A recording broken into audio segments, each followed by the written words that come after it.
You're watching E.T.N. Share and subscribe. Hey guys, welcome to Entertainment Talk Nation. This is Rob. This video, we're going to do a short review and discussion of Game of Thrones, which I thought I did a video of the season review for season 6, but I did get some requests to at least do a video discussing the events of season 6 and then leading into season 7, which is coming on probably around April, which is normal time for Game of Thrones to hit the air. And yeah, season 6, I should say, was a delight. From episode 1 to the final episode, it was just so many things happening. And you know, we found out after the season that pretty much next season, the season after, season 7, season 8 are the final 2 seasons of the show.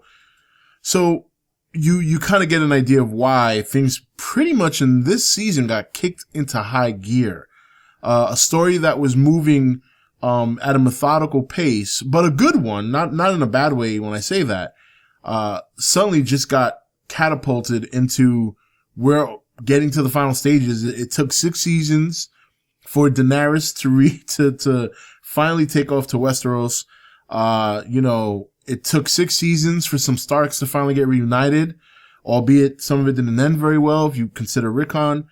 And yeah, and finally we get an answer to whatever happened to Benjen. You know, we saw that he made his return, and he's like half white and half human thanks to Dragonglass. So a lot of questions were answered in season 6, much to the delight of a lot of people, including myself. And of course, the biggest reveal of season 6 was, of course, Jon Snow actually being a Targaryen and a Stark. So it was just a great season. And Jon Snow has been one of my favorite characters since season 1. I don't know what it was that ever gravitated me towards him, because if you look back at season 1, he was a bit of a, you know, immature, kind of thought he had things, didn't have to earn things, and wasn't liked by some of the Night's Watch when he first got there, because obviously he was very skilled. He was far more advanced in certain areas than anyone in the Night's Watch. And he did feel he should be treated a certain way. But through the seasons, he grew up, he got humbled, he humbled himself, I should say.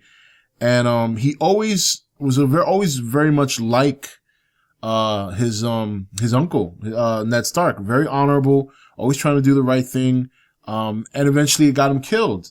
But as we saw in the beginning of season 6, he was resurrected by Melisandre, and then he played a huge role throughout the whole season.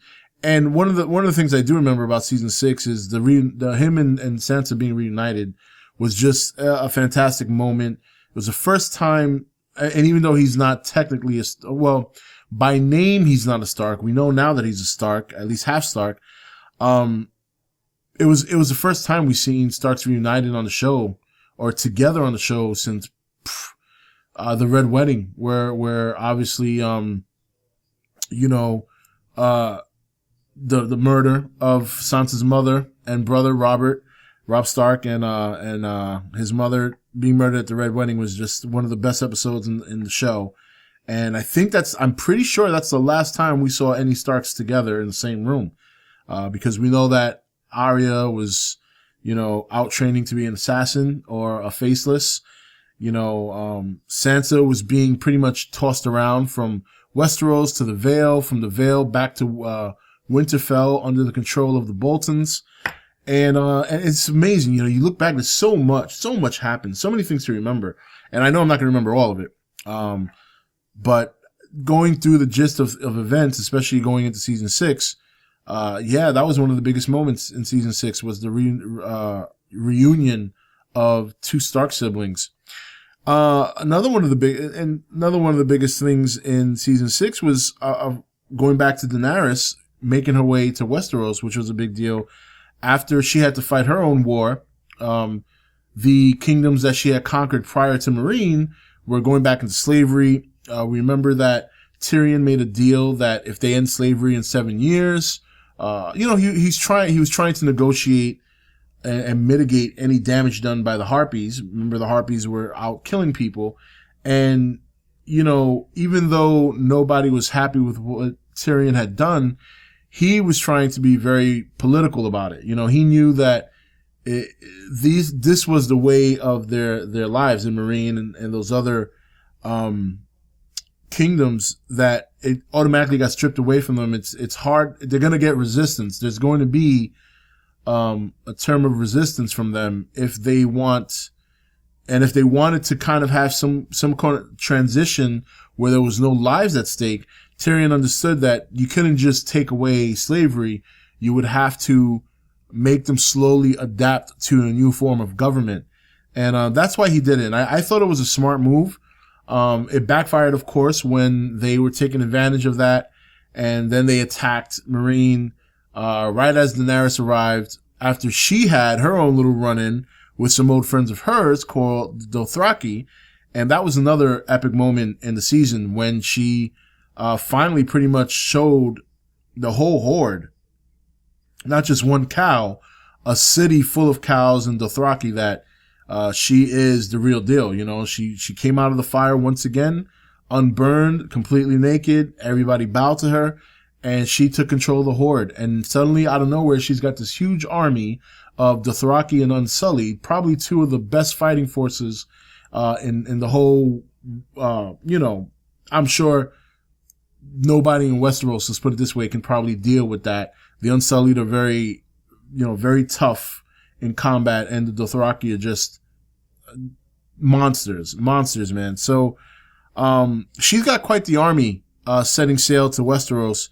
And, that was another great moment, you know, seeing her fight in Meereen with the dragons, riding the black dragon and burning boats and stuff like that. And then they take off, and there's the dragons flying with the boats, and just epic stuff. But I think we can all agree that the highlights, the number one episode, which won an award and everything, was Battle of the Bastards, which we finally see, and a lot of people didn't like. I thought Ramsay was a great villain.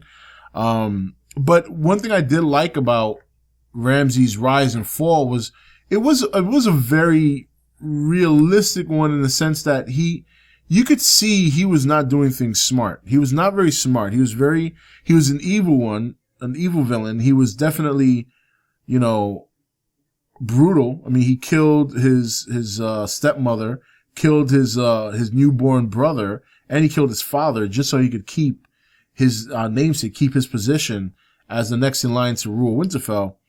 And when he took over, things didn't go smoothly. You know, he didn't negotiate the way he probably should have.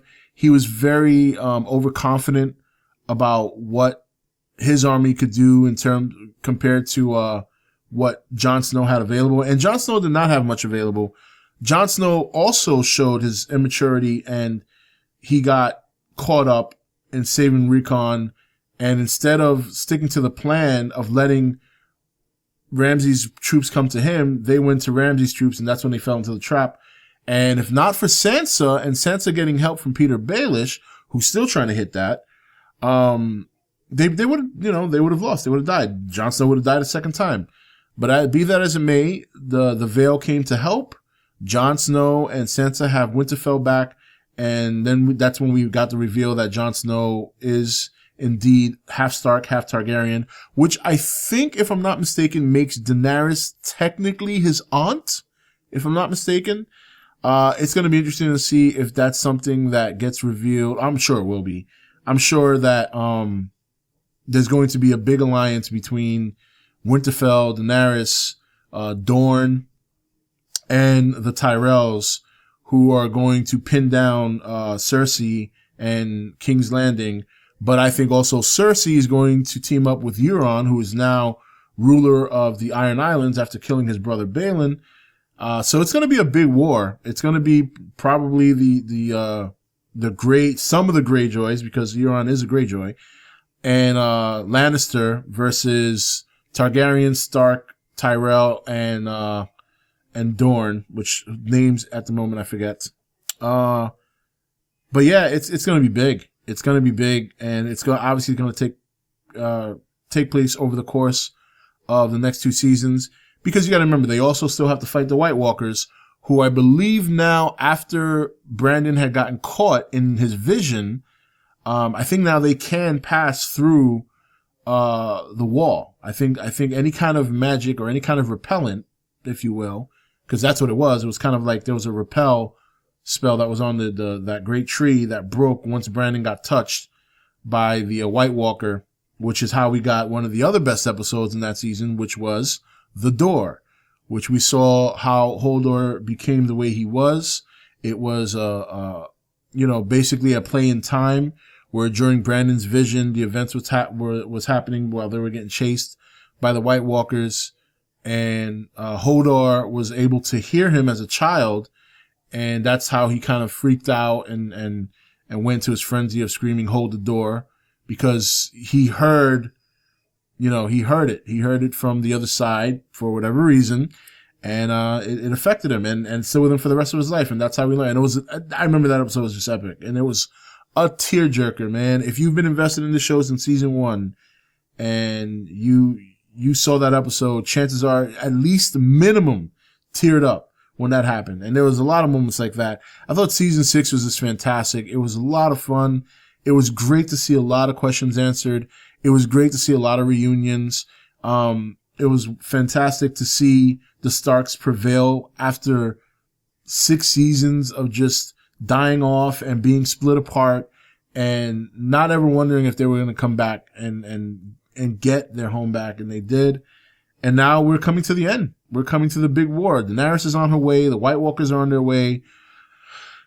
It's going to be huge, man. I'm very excited. I know a lot of you guys are excited. I've gotten a lot of requests to do a video like this. And I believe I did a season review somewhere in the channel, but I'm not quite sure. But either way, we're only a couple of months away from season 7 coming, and I'm definitely looking forward to seeing how it's probably going to be our final 10 episode season from what I understand.